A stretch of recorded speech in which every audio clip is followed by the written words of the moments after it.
Bonjour Pierre de Villiers. Bonjour Nicolas Bétou. Vous avez été chef d'état-major des armées pendant plusieurs années, entre la deuxième partie du quinquennat de François Hollande et les premières semaines du quinquennat d'Emmanuel Macron. On se souvient des conditions de votre départ de ce poste de chef d'état-major des armées. Depuis, vous avez créé une société de consultants et vous avez écrit en particulier ce livre qui vient de sortir chez Fayard, « Qu'est-ce qu'un chef ?» Vous l'avez écrit pour qui? Je l'ai écrit pour l'ensemble des Françaises et des Français parce que, évidemment, chacun d'entre nous fait ses choix et, en quelque sorte, son propre chef, agit de son propre chef, suivant la belle expression française.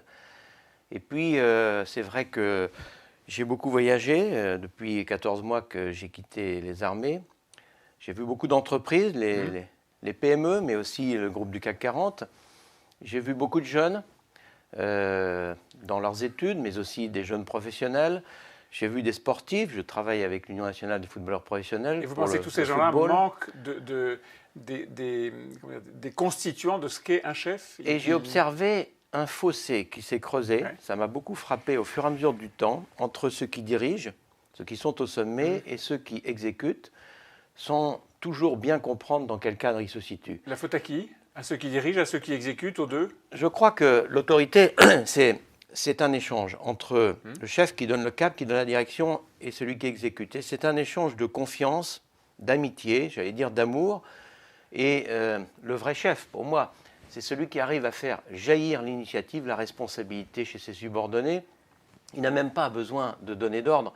Ils savent exactement ce qu'il faut faire. Et donc ce fossé, vous dites ce fossé grandissant entre ceux qui dirigent et ceux qui exécutent, il est provoqué par un manque d'empathie des deux côtés, oui, une méfiance du chef vis-à-vis, en l'occurrence on parle du peuple, des Français je suppose, et une méfiance du peuple vis-à-vis des dirigeants? Je crois qu'il se lie à tous les niveaux dans notre société. C'est vrai dans les entreprises, dans les associations, dans le sport, mais aussi dans la politique. Et ce à quoi nous assistons, je n'avais pas prévu tout ça quand j'écrivais mon livre, mais je sentais bien le climat. Mais les Gilets jaunes, mais aussi Carlos Ghosn, mais aussi, on voit bien dans la vie quotidienne ces derniers jours. Je crois qu'il faut rétablir cette confiance et que le rôle du chef, c'est précisément, bien sûr, d'amener à la performance, l'efficacité ou l'efficience, mais d'abord à l'adhésion de ses subordonnés, de ses équipes. Vous dites dans votre livre, la pression sur ceux qui dirigent est devenue énorme. C'est quoi cette pression? L'exécution immédiate, le résultat? J'ai mesuré ça comme chef d'état-major des armées au fur et à mesure du temps. Les facteurs de pression se multiplient. D'abord, élargissement de l'espace, mondialisation, complexification des problèmes, accélération du temps. Ce temps qui, vous l'avez dit, presse mais stresse aussi. Ensuite, les nouvelles technologies qui en rajoutent encore une couche supplémentaire en accélérant encore un peu plus et en complexifiant, forcément, tout va plus vite. Et puis, le climat général géostratégique mondial, sous le coup des États-puissances, du terrorisme international, du dérèglement climatique, des migrations incontrôlées, tout ça pèse sur les dirigeants. Et donc, crée une pression supplémentaire. La citation exacte dans votre livre, c'est la pression sur ceux qui dirigent est devenue énorme et sur ceux qui obéissent. C'est quoi la pression sur ceux qui obéissent? Oui, parce que le chef, c'est celui qui est absorbeur d'inquiétude et diffuseur de confiance. Et les chefs, finalement, n'arrivent pas à encaisser toujours cette pression et elle rejaillit sur ceux qui exécutent. Et c'est là où nous sommes dans une espèce de spirale. Et cette situation me préoccupe. C'est pour ça que finalement, 2 livres en 14 mois, c'est beaucoup.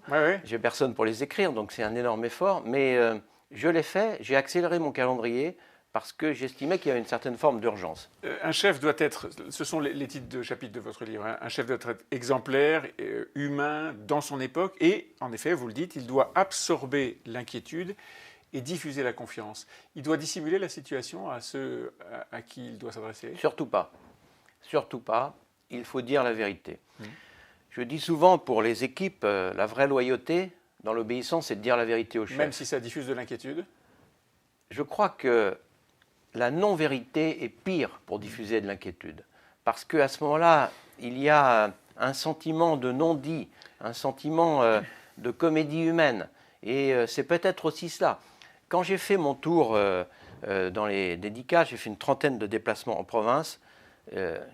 On m'a dit souvent merci pour votre dignité, mais surtout merci pour votre sincérité. Vous êtes quelqu'un de vrai.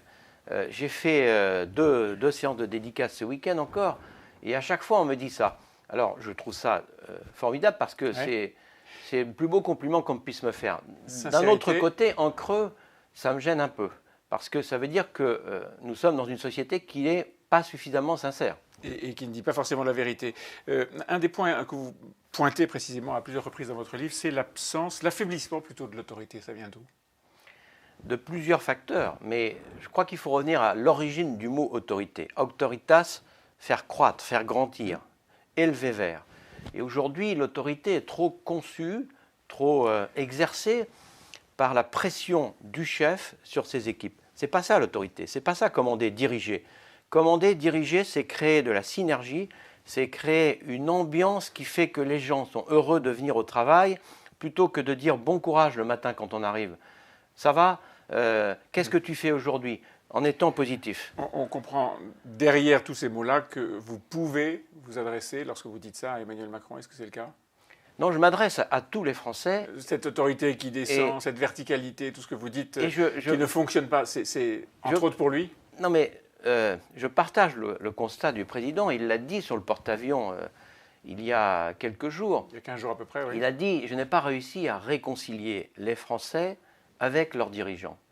Et c'est le même constat de départ dans mon livre, les dirigeants au sens large, pas simplement en politique. Moi, je ne suis pas un homme politique, je suis un soldat. Je fais peut-être de la politique avec un grand P, gouvernement de la cité, mais pas de la politique politicienne. Et j'ai écrit ce livre pour l'ensemble des Français et des Français. Et d'ailleurs, je note le succès depuis qu'il est paru. J'étais hier dans une séance de dédicace, il y avait plusieurs centaines de personnes, j'ai dédicacé pendant plus de 3 heures. Donc je crois que les Français ont besoin de ce langage de vérité. Ils ont besoin d'avoir quelques exemples d'autorité. Les Gilets jaunes, précisément. En vous entendant, on pense tous à ce qui se passe en ce moment en France et au fait que ces Gilets jaunes n'ont pas de chef. Comment est-ce qu'on gère une pression diffuse, un mouvement protéiforme, une absence d'interlocuteur? Comment on fait? C'est très difficile parce qu'il n'y a pas d'encadrement et d'une certaine manière, c'est l'illustration d'une absence de dialogue, de confiance nouée entre les dirigeants et le peuple. Et ça comment on fait? On essaie de faire émerger des chefs, on essaie de faire émerger des leaders. Et ça ne date pas d'aujourd'hui, si vous voulez. On sent bien cette tendance depuis de nombreuses années. Et il n'y a pas qu'en France qu'il y a cette absence de confiance entre les dirigeants et les peuples. On le voit un peu partout en Europe. Il faut recréer, retisser des liens de confiance, essayer de trouver des interlocuteurs et donner le signal j'ai bien écouté, j'ai entendu et j'ai compris. Dans l'armée, on appelle ça faire l'aperçu. Aperçu, écouter, comprendre et ensuite décider. Est-ce qu'un chef doit savoir reculer? Un chef doit savoir entendre et comprendre. Il m'est arrivé, comme chef d'état-major des armées, qu'un de mes subordonnés, avant que je prenne une décision, ou même après, pour infléchir tel ou tel, vienne me dire « Mon général, je pense qu'on devrait faire ceci ou cela, parce que je ne sens pas bien cette affaire. » Et il m'est arrivé, bien sûr, d'infléchir. Je crois... Infléchir ou reculer? Vous voyez très bien à quoi je fais allusion. Oui, le conflit actuel, les Gilets jaunes, beaucoup de gens attendent d'Emmanuel Macron qu'il recule. Est-ce qu'un chef Le terme reculer ne me va pas bien. Un chef, il conçoit, ensuite il convainc, il conduit l'action et ensuite il contrôle. C'est ce que j'appelle la règle des 4C. Donc, dans cette partie-là, le chef, il écoute. La ligne droite n'est pas forcément le plus sûr chemin. Je ne suis pas marin, mais j'ai compris que les marins, parfois, ils tirent des bords. Oui. Et c'est ce qui permet d'avoir l'adhésion et de gagner cette adhésion et surtout de la conserver. Donc, convaincre, c'est ce qui reste à faire en tout cas. Et ensuite... faire que les décisions s'appliquent. Merci, Général de Villiers. Qu'est-ce qu'un chef, le général d'armée Pierre de Villiers, chez Fayard? Quelques conseils pour bien mener sa vie, son entourage et prendre ses décisions. Merci beaucoup. Merci de m'avoir invité.